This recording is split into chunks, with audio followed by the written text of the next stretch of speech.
Hey guys, and welcome back to our YouTube channel. My name is Chelsea. And I'm Raf. And we're the directors of IMR. So throughout the week, we've been asking you what questions you have for us. So for today's YouTube video, we're going to be answering all the questions that you guys have sent in. Becky is going to be behind the camera. She'll be firing questions at us. So let's make this happen. Question 1. Question 1 is from Brent, and he wants to know how the current situation is going to affect your research. Yes. Yep. Cool. All right. Thanks for the question, Brent. Definitely, we are concerned that this could possibly affect our research. However, we have planned in advance for this, whole situation. So when the Philippines was going through the initial travel bans, which led quite quickly into diving bans, we were very actively trying to get through our survey season. So we do have 19 survey sites that we do need to get through between the months of February and July. So we got through quite a few, and so we actually only have 6 survey sites left. So we're really quite optimistic that we can finish our survey season before July. So we actually have a bunch of data due to this. Our data, as anyone who's been through IMR knows, is very heavy, it's very labor intensive due to the fact that it's so fine scale. All our data is publishable material, and what this means is that it takes a lot of work, a lot of stats to get through it all. A lot of checking, a lot of auditing of data. This means that we have our work cut out for us. We're still working, we're still publishing reports, we're still publishing research. In fact, we have our paper, as I've previously mentioned, is still on its way. So we have a lot of work to keep us busy here at IMR. Yeah, and if anything, this pause in diving, it's allowed us to actually catch up in ways where we'd usually be quite behind in our data analysis, just because there is so much of it, and as Raf says, it is quite labor intensive. So again, we're optimistic that we can finish our season perfectly before July. So question number 2 is from Iris, and she's wondering if you guys are worried at all about the health of the reef based on the current situation here in Darwin. Mm-hmm. Yeah, very good question. So with most coastal reef ecosystems and areas that are dependent on tourism, you're going to see this kind of juxtaposition of good and bad happening due to the current situation. So you have on the first side the lack of tourism pressure. So even though sometimes us divers like to think of ourselves as neutral observers, divers and the diving industry does have a huge impact on coral reef ecosystems and the makeup of the coral communities that go along there. Hi, Scotty. So this is Scotty. No. Come here. Hi, Scotty. A little interruption. So anyway, as I was saying, the community structure of different coral reefs can actually be affected by the removal of divers.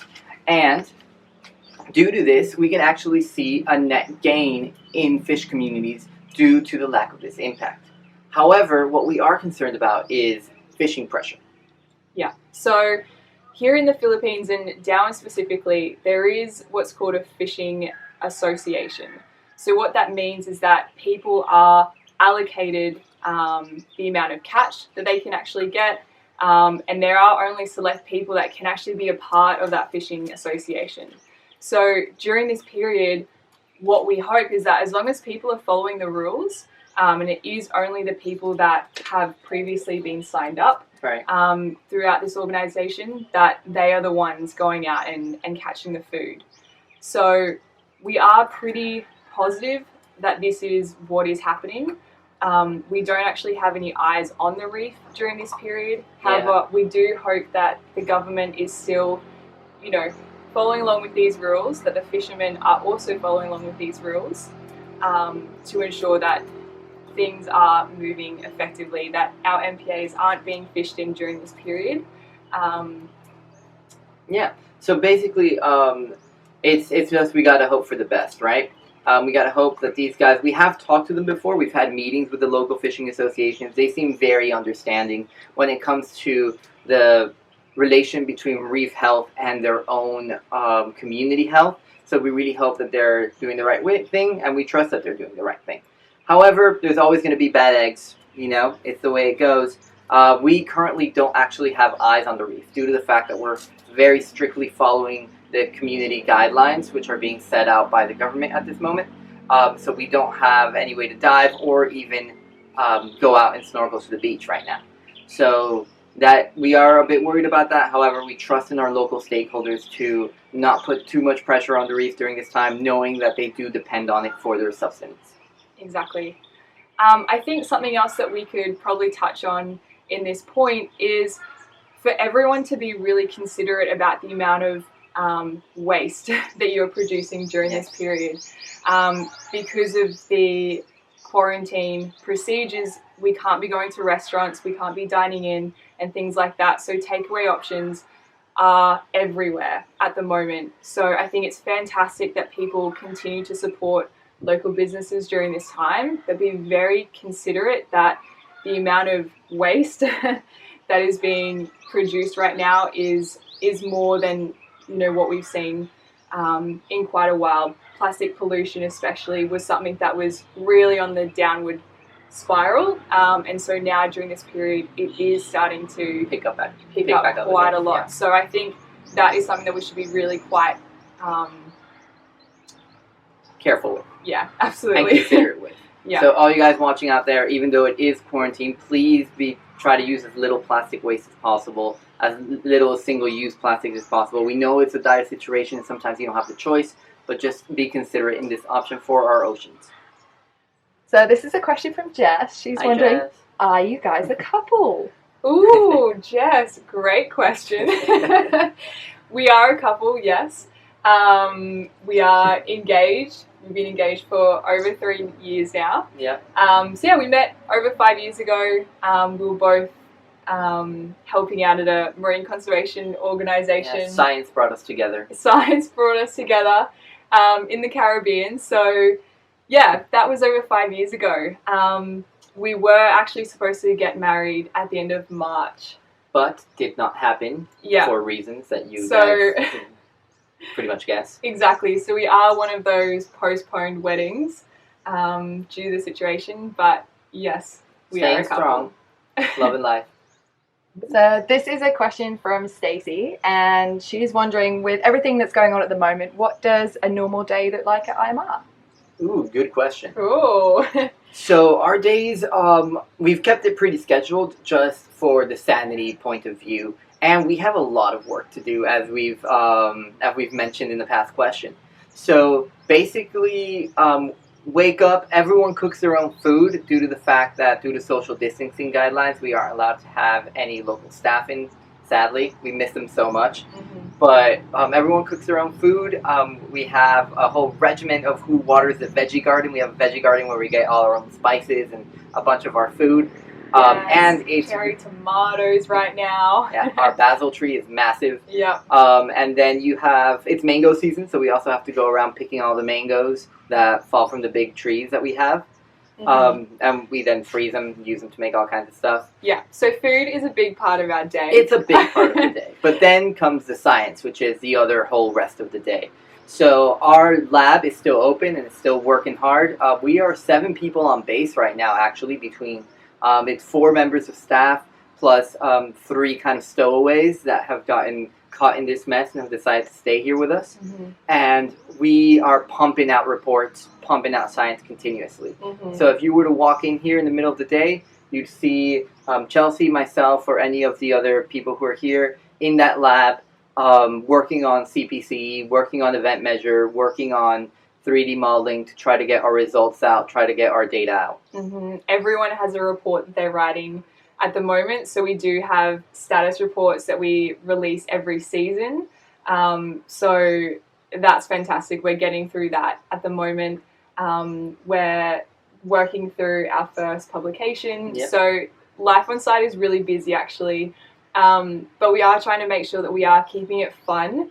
The work is definitely keeping us sane and it's keeping us motivated, absolutely, during this period. But we are also using this time to really hang out together. We're so lucky that we are 7 people on site. We're a little quarantine, so we play a lot of board games. We work out twice a day. Not me. No, not Raf. Not something that I not do. Raf. We're so lucky that we do have quite a large property. So running is actually not allowed in our Outside, area. So we run around the property, and that is pretty helpful. We also have a fire pit, which we actually built during this time, so we can roast marshmallows and stuff. And one of the things that we are very thankful for is the fact that we have really fast internet here. We have fiber optic internet, which allows us to get our data across in big bundles, but also it means that movie nights with Netflix and Hulu and all that stuff can happen. Totally. Oh so I heard a rumor that there's a new addition to your family. Is that true? It is true. Our little bundle of Welcome. chaos and destruction. Exactly. So we'd like to introduce you guys to Wobby. Wobby is our 9-week-old golden retriever. New addition. We've only had him for 2 weeks. He's been the perfect quarantine buddy. Yes. Yeah. So kept us on our toes. Wobby is named after wobbegong, which is a type of shark. So yeah, he's got he's certainly bitey. fierce teeth for sure. So yes, the rumors are true. Got a new member of the family. Yeah. You're a psycho. So we've had a few questions about our Divemaster internship. One of them is basically, she's been looking at lots of other non-for-profit organisations where they send their Divemaster students off to a dive school to complete their dive skills. But looking on our website, it basically seems like you can do everything in-house here, like the research and the diving skills. Is that the case? It's absolutely the case. So one of the requirements to actually be a staff member here at IMR is that you have to be a dive instructor, a PADI dive instructor. So that means that we can teach everything from open water to Divemaster through IMR specifically. You don't have to go to any other dive shop. You don't have to deal with any other institutes. It's just IMR. All our teaching is done in-house, and it's done in a way that really goes towards marine science and conservation. So even though we do follow, obviously, the same PADI courses as other dive shops, we really focus in on the science and education part. Exactly. So when you're doing your Divemaster course with us, it is a 3-month program. So we do ask for a 3-month commitment.